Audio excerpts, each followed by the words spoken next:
To welcome His Excellency President Evo Morales of the plurinational state of Bolivia to the Human Rights Council. At a time of intensifying threats to human rights arising from climate change, I welcome this opportunity to acknowledge the inspirational role played by his country in the global adoption of the International Day of Mother Earth, which guides us to promote harmony between all public policies and the health of our ecosystem and planet. I commend Bolivia's important contributions on climate change. This Council will also recall the leading role played by President Morales in the General Assembly's Resolution 64292 on the right to safe and clean drinking water and sanitation. The global neglect and abuse of this essential human right is utterly shocking, and all of us welcome President Morales' assistance in this regard. Bolivia has made significant advances in recent decades in the fight against racism and other forms of discrimination. It has also reduced inequalities, particularly gaps between the highest and lowest incomes and disparities between urban and rural communities.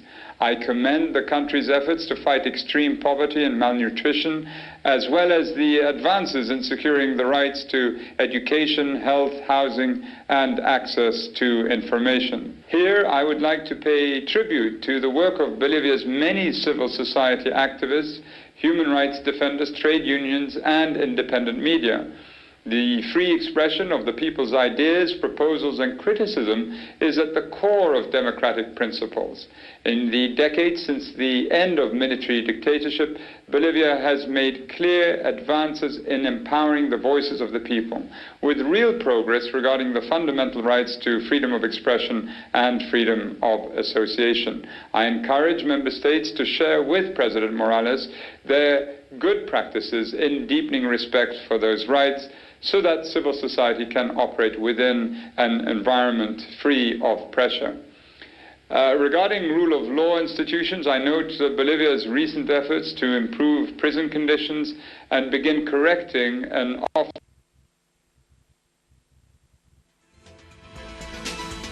excessive use of pretrial detention. I would like to express my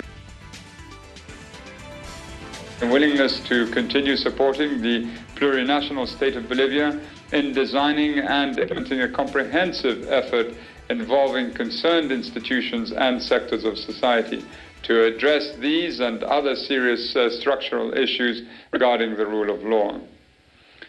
President Morales, your frequent acknowledgement of Bolivia's rich tapestry of culture is commendable. I encourage your government to continue to advance the rights of indigenous people by approving the draft law on free, prior, and informed consultation of indigenous people, which has been pending in the Plurinational Assembly since 2014. I also believe the crimes committed during past dictatorships should be fully addressed, and I urge your support for organizations of victims which seek truth, justice, and reparation.